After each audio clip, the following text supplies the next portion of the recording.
In a signal of yet more bad news to come for Trump, Mike Johnson, and the GOP, Punchbowl News is reporting this morning that the retirement announcement by Marjorie Taylor Greene was not the end of the retirement story, but rather just the beginning.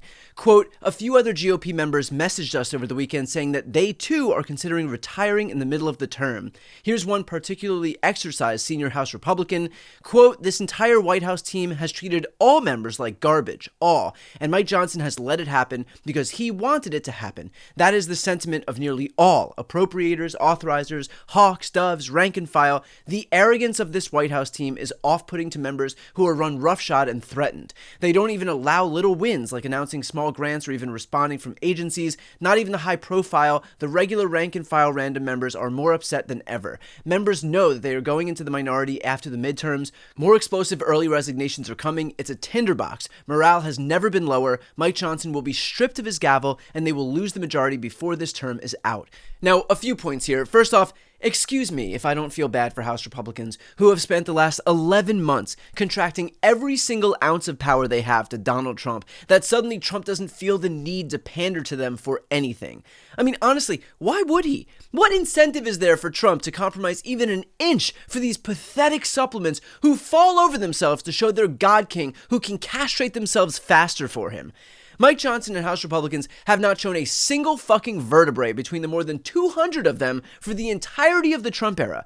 And so I guess it's a fitting end that even now, the most they can manage to do is bitch and moan in private, talking off the record to Punchbowl News, and still not be able to sack up and say anything publicly. What a pathetic excuse for a political party.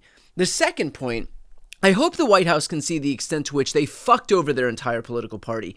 They were blessed with this group of spineless sycophants who would follow them off a cliff out of blind deference to Trump. And what did Trump do with all of that goodwill? He enacted the most brazenly corrupt and kleptocratic administration in the history of this country. They took a staggering majority of support so high that Democrats were left spiraling in the wilderness and squandered it to the point where Democrats are now winning elections statewide in Georgia by 25 points.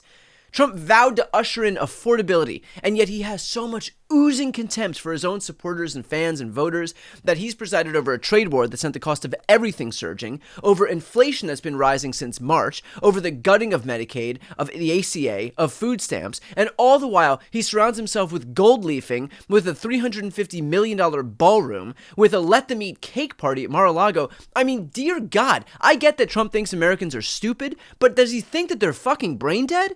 And by the way, again, not a single ill word from Republicans while all of this was happening. I truly don't know what's worse, the outright contempt for this country by Trump or this spineless complicity by the rest of the Republican Party. And of course, per usual, the only dissent that ever comes is going to come from a Republican who then announces their resignation or retirement afterwards. Marjorie Taylor Greene actually took to Twitter in response to this very story and wrote, fact check true, but it's worse than people inside the bubble know when you talk to real Americans outside the wicked snow globe of Washington, D.C. Myself and many of my colleagues came courageously roaring into 2025 with legislation that matched the 2024 electoral mandate, only to be totally sidelined by Johnson under full obedience of the White House. Executive orders are temporary, Q memes have not obliterated the deep state, and my colleagues constantly trying to pass loyalty tests instead of demanding what is right won't help Americans pay their rent or stop corporations from buying up homes, buy their groceries, provide good-paying jobs, and stop foreigners with visas from stealing their jobs, stop American tax dollars from funding foreign wars and causes, or rebuild the value of the dollar. Passing effective legislation that gets signed into law is permanent and actually solves Americans' problems. Now that House members are switching gears into campaign mode and will be fighting for their lives, our legislative majority has mostly been wasted. Our best shot was the first 6 to 9 months, and when Republicans likely lose the midterms, it will become total and complete political war and gridlock once again. The uniparty always wins no matter which way the political pendulum swings, leaving the American people empty-handed. What is the convincing message for 2026 and likely 2028? It will be the American people asking candidates, what tangible thing have you done for me, and how did it or will it make my life better? And then actually trying to get them to vote after both parties have failed them. Serious changes are needed, and words are unconvincing.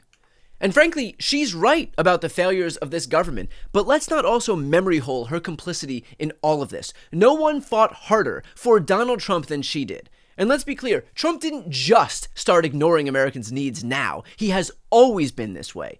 Remember back in 2016, he ran on ushering in a manufacturing renaissance, a jobs boom, a middle-class tax cut, a healthcare plan that was cheaper and more affordable, an infrastructure plan. None of that happened. Literally none of it came to fruition. All he did was pass a tax cut for himself. That's it.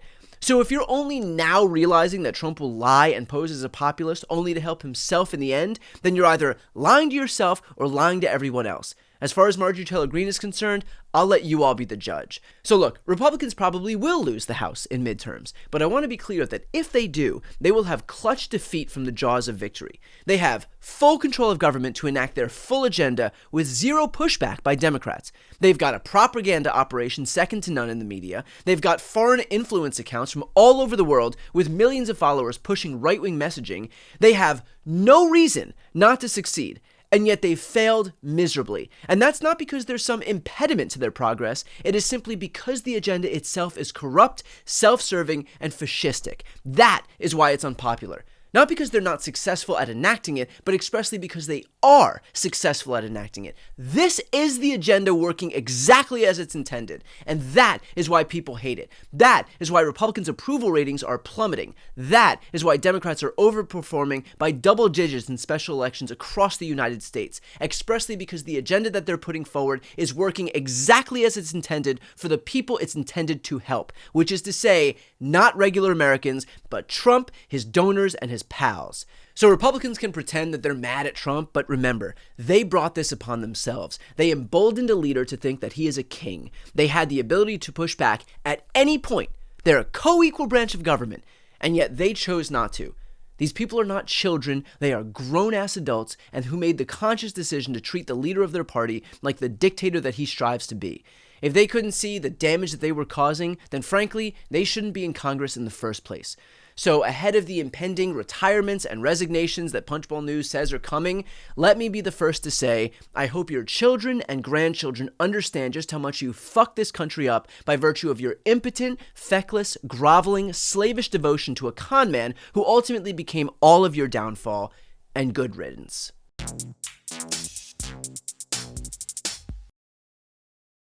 Before you go, if you enjoyed this content and you want to see more and support independent media, please subscribe to this channel. The subscribe button will be right here on the screen. But second, the reality is that we are now in a political environment where this administration can lean on any of the social media platforms to suppress certain voices if they don't like critical coverage. That means my longevity here is in the hands of a few tech billionaires who are already making it clear that they are willing to cater to this administration. To that end, signing up for my newsletter is a way for me to reach you directly if that ever becomes necessary. I'll put the link right here on the screen as well, so please sign up. It's free, but there's also an option to do a paid subscription if you'd like to support me and my team. I really appreciate it. Thanks so much for watching.